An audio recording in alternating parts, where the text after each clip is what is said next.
Good morning, good life, bienvenue ici Manal Idbali. Avant de commencer, si tu n'es pas encore abonné, eh bien qu'est-ce que t'attends, le bouton rouge est juste ici et on est tout en rouge pour te le rappeler aujourd'hui. N'oublie pas aussi d'activer la petite cloche, comme ça tu es sûr de recevoir mes vidéos toutes les semaines. Alors aujourd'hui je vais répondre à la question de Mia. Mia, si tu te reconnais, merci sincèrement de m'avoir posé ta question parce qu'elle est hyper utile et je choisis justement d'en faire vraiment une vidéo parce que je sais que beaucoup de personnes vont se reconnaître dans la question et beaucoup de personnes vivent ça. Alors Mia, elle me demande tout simplement qu'est-ce que je peux faire de mon avenir lorsque j'ai l'impression que j'ai fait des études qui ne me concerne pas, c'est-à-dire que c'était par défaut, son entourage l'a poussé à faire ces études-là, comme beaucoup d'entre nous, moi-même j'ai vécu ça, donc c'est-à-dire ils m'ont pas forcé, hein. Attention, papa, maman qui regardez, je vous embrasse. Personne ne m'a forcé, mais je veux dire par défaut, tous ont fait des études parce qu'il faut trouver un travail, un CDI, donc on ait un travail à temps plein tout le temps, toute la vie, etc. Donc Mia, en fait, elle arrive au moment où elle vient d'obtenir son diplôme et donc elle se pose des questions parce que son entourage, bien évidemment, ses parents du coup l'invitent à trouver un travail. Elle se dit aussi qu'elle doit trouver un travail, mais en même temps, elle a une petite voix dans sa tête qui lui dit que non, tu devrais plutôt juste te lancer dans l'entreprise que tu as toujours voulu créer. Le truc, c'est que Mia a aussi une autre petite voix dans sa tête qui lui dit « Ouais, mais si tu te lances dans une nouvelle aventure et que tu commences une entreprise, eh bien ça veut dire que toutes tes études que tu as fait jusqu'à présent t'auront servi à rien. Tu auras perdu du coup 5 ans d'études. » Alors vu comme ça, je comprends tout à fait Mia et je vous comprends tous qui vivez peut-être ce dilemme actuellement parce que je suis passée par là moi-même. Si tu connais pas mon histoire, j'ai fait des études d'ingénierie, j'ai travaillé en tant qu'ingénieur industriel avant de finalement switcher et de lancer ma propre entreprise il y a maintenant 3 ans. Donc je sais ce que c'est que de se poser ce genre de questions et de se dire ouais mais là je vais recommencer à zéro alors que j'ai fait 5 ans d'études, moi aussi j'ai fait 5 ans d'études. Donc c'est légitime parce que dans la société dans laquelle on vit, c'est comme ça qu'on nous a habitués à voir les choses et c'est comme ça justement que n'importe quelle personne, si on va demander des conseils à quelqu'un dans notre entourage, n'importe quelle personne, le premier réflexe que cette personne va te dire comme conseil, c'est « mais cherche un travail parce que quand même, oui, c'est 5 ans d'études, tu auras perdu 5 ans d'études quand même, 5 ans de ta vie, c'est beaucoup. » Le truc, c'est que quand on pense comme ça, eh bien on oublie en fait qu'on peut perdre encore plus d'années.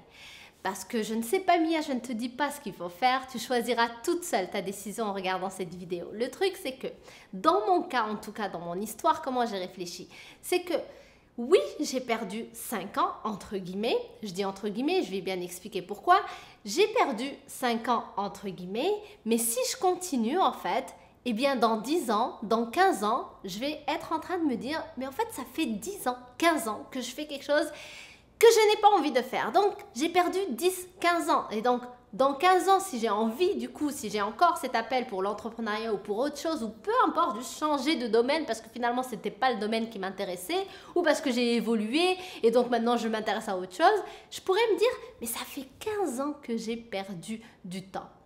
Et donc, à ce moment-là, je vais me dire, j'aurais dû, en fait, saisir l'opportunité lorsque je venais de terminer mes études parce que perdre 5 ans, c'est mieux que de perdre 15 ans. C'est mieux que de perdre 10 ans, 20 ans, peu importe. Donc c'est ça justement le petit truc qu'on ne voit pas. Si je me dis je vais perdre 5 ans d'études, donc non, il faut que je continue à travailler dans mon domaine alors que je n'aime pas du tout ça, eh bien ça veut dire que je me lance encore dans des années de perdu, des pertes d'années à je ne sais pas quand est-ce qu'encore je vais avoir ce déclic pour me dire mais je suis vraiment en train de m'ennuyer dans ce que je fais, j'aime pas ma vie, j'aime pas mon travail, je veux changer tout ça. Donc ce n'est pas vrai qu'on perd 5 ans d'études aussi parce que j'ai dit tout à l'heure que j'allais l'expliquer parce que 5 ans d'études, ça t'a permis quand même d'apprendre quelque chose, ça t'a permis rien que de savoir que finalement ce n'est pas ce domaine-là qui t'intéresse, ce n'est pas ça que tu veux faire toute ta vie. Et ça n'a pas de prix. Il y a plein de gens justement qui ne savent pas ce qu'ils veulent faire dans la vie parce qu'on nous pousse dans notre société à aller à l'école, faire les mêmes études. En gros, ok, le meilleur truc c'est bac S, ensuite tu fais des études du coup d'ingénieur, architecte, médecin, que des trucs connus, mais tout le monde ne peut pas faire ça. Pas parce que tout le monde n'est pas bon à l'école, mais tout le monde ne s'intéresse pas à ça et tout le monde n'a pas envie d'être architecte, médecin, ingénieur ou peu importe.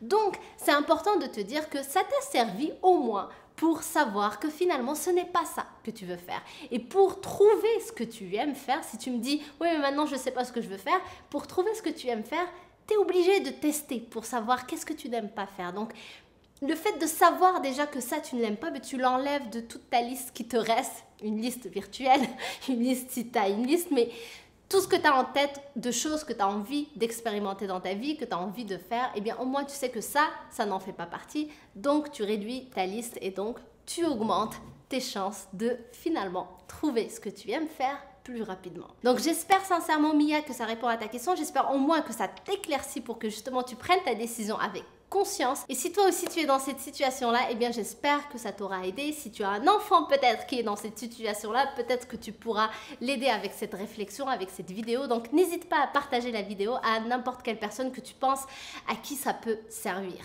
Donc merci sincèrement d'avoir regardé. J'espère réellement que ça t'aide et que ça t'a plu. Si c'est le cas, pouce bleu bien évidemment. Et si tu n'es pas encore abonné, eh bien on est en rouge pour te rappeler que le bouton rouge est juste ici. Donc je t'embrasse très fort et je te dis donc à la semaine prochaine. Bye!